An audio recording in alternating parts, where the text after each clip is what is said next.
नमस्कार सर। अभी आज चीन का एक प्रतिनिधि मंडल आया है भारत।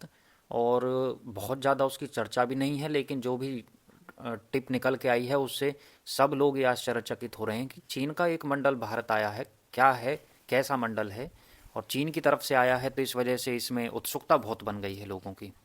तो ये कैसा प्रतिनिधि मंडल है सर? नमस्कार जी। सर, ये जो चाइना से प्रतिनिधिमंडल आया है, ये असल में कोई गवर्नमेंट टू गवर्नमेंट बातचीत नहीं हो रही है, बल्कि ये जो प्रतिनिधिमंडल है ये communist party of China CPC का है। और इसका जो नेतृत्व है चाइना के इंटरनेशनल डिपार्टमेंट की वाइस मिनिस्टर सुन हायान कर रही हैं। तो वो उनके साथ में भारत में जो चीन के राजदूत हैं जू फियोंग, वो भी मौजूद हैं। और भी बहुत सारे उस प्रतिनिधि मंडल में मौजूद हैं। तो वो जो भी पार्टी हैं भारत की प्रमुख, उनसे बातचीत कर रही हैं। तो इन्होंने सबसे पहले जो है बातचीत की है बीजेपी कार्यालय में सोमवार को 12 तारीख में। तो वहाँ पे हैं इसके बीजेपी के मुख्य कार्यालय में जो बातचीत की है, तो वहाँ पे नेशनल जनरल सेक्रेटरी हैं अरुण सिंह, और फॉरेन अफेयर्स डिपार्टमेंट के हेड हैं विजय चौटवाले। तो उनसे इनने बात की। ये भी कहा जा रहा है कि ये मंडल सिर्फ पार्टी से ही नहीं मिला है, पार्टी के लोगों से ही नहीं मिला है, ये आरएसएस से भी मिला है। तो ये तो एक बड़ी ही अलग बात है कि चाइनीज़ कम्युनिस्ट पार्टी का मंडल हमारे यहाँ के आरएसएस से मिल रहा है। तो ये क्या है, इसके बारे में बताएं। हाँ जी। आज 13 जनवरी को इन्होंने जो आरएसएस के हैं जनरल सेक्रेटरी दत्तात्रेय होसबाले, इनसे भी बातचीत की है इन्होंने वहाँ पे जो है दिल्ली में। और देखो, इसमें अब कई बात हैं, और कांग्रेस के से भी बात की है इन्होंने। जो कांग्रेस के हैं फॉरेन अफेयर्स के डिपार्टमेंट के प्रमुख सलमान खुर्शीद जी, उनसे भी बात की है। अब विपक्षी भी इस बात पर हल्ला गुल्ला कर रहे हैं कि भाई ये एक तरफ तो आप चाइना से इतना ज़्यादा वो कर रहे हो वैर विरोध, और कि भाई चाइना ने जो हमारा पाकिस्तान से अभी हाल फिलहाल में जो झड़प हुई थी उसमें भी चाइना ने कहीं ना कहीं इनडायरेक्ट रूप से पाकिस्तान की मदद की थी, और अब ये इतनी सारी सब कुछ हो रही है। तो सर, ये गलवान वैली के बाद में पहली बार भारत और चाइना के बीच में इस तरह का संवाद हो रहा है। नहीं, आप खुद समझ लीजिए कि मोदी जी और जिनपिंग जी कई मौक़ों पर साथ खड़े नजर आए हैं, लेकिन उन्होंने हैंडशेक तक नहीं किया था। तो अब तो ये फिर जो वो समिट हुई थी उसमें फिर पुतिन साहब थे, और फिर बड़े उस चीज़ के बड़े चर्चे चले थे कि पुतिन जी और जिनपिंग जी और मोदी जी ने गोलबंदी कर ली और बड़े चुटकले छोड़े हैं, और वो बातचीत चली हैं। तो ये एक नया समीकरण बन रहा है सर। तो ये तो बहुत ही बड़ी बात है कि बैक चैनल कुछ ऐसा चल रहा है भारत और चीन के बीच में कि चीन ने अपना एक प्रतिनिधि मंडल यहाँ भेज दिया, और वो रूलिंग पार्टी से तो मिला ही है, उस पार्टी के जो एक गाइडिंग फोर्स है आरएसएस, उससे भी मिला है।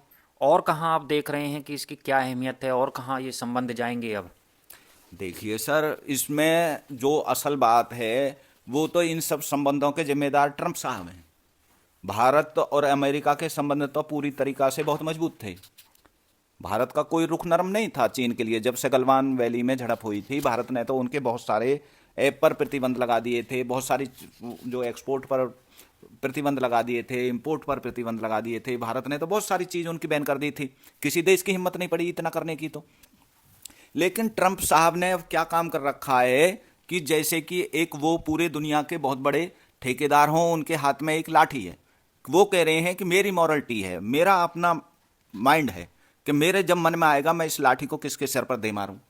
पूरी दुनिया इस चीज़ से भयभीत हुई बैठी है, और वो सिर्फ बात नहीं कर रहे हैं, वो उनको इम्प्लीमेंट कर रहे हैं। अब आप बताइए, वो उन्होंने धमकी दे दी है कि मैं भारत पर 50% की टैरिफ पहले लगी हुई है, और अब कह रहे हैं मैं 500% लगा दूंगा। अब ये उनके लिए कोई नामुमकिन बात नहीं है। पहले तो लोग बात कह रहे थे कि नहीं नहीं नहीं नहीं, वो कह रहे हैं सिर्फ। अब नहीं नहीं नहीं है। अगर उन्होंने कह दिया 500% है तो है। तो अब बताइए कौन से रास्ते निकाले जाएं।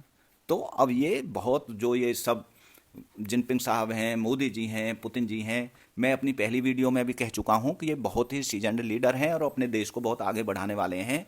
इन्होंने अच्छी तरीक़ा से समझ लिया है कि यदि हम आपस में ही वैर विरोध रखेंगे तो आगे नहीं बढ़ पाएंगे। तो इसलिए सब कवायद चल रही हैं। तो ट्रंप सरकार जो लाठी चला रही है, उसके बाद तो ऐसा माहौल बन रहा है कि जिसमें भारत, चीन, रूस एक साथ होते हुए दिख रहे हैं। तो वर्ल्ड एक अलग ढंग से इसमें चलेगा, और डॉलर वॉलर के ऊपर भी कुछ बात चल रही है। तो ये सब क्या है?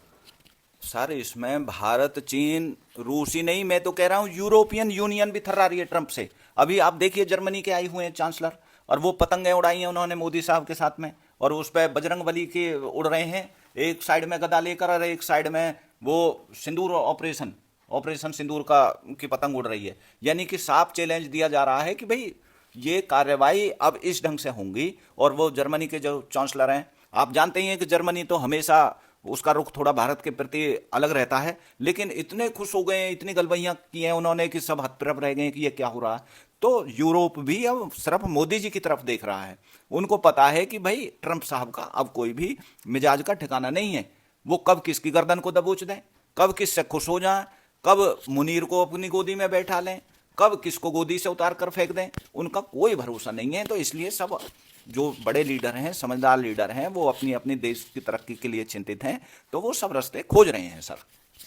बहुत बहुत धन्यवाद सर। और ये भी देखना रहेगा कि भारत में इस पर क्या राजनीति होगी, कितना इस चीज़ के बारे में और पता चलेगा, और इससे क्या दोनों देशों के बीच में रिश्तों पे फ़र्क पड़ा है, उसके बारे में भी देखना रहेगा। आपसे हम ज़रूर जानकारी लेते रहेंगे इस बारे में। धन्यवाद सर। धन्यवाद।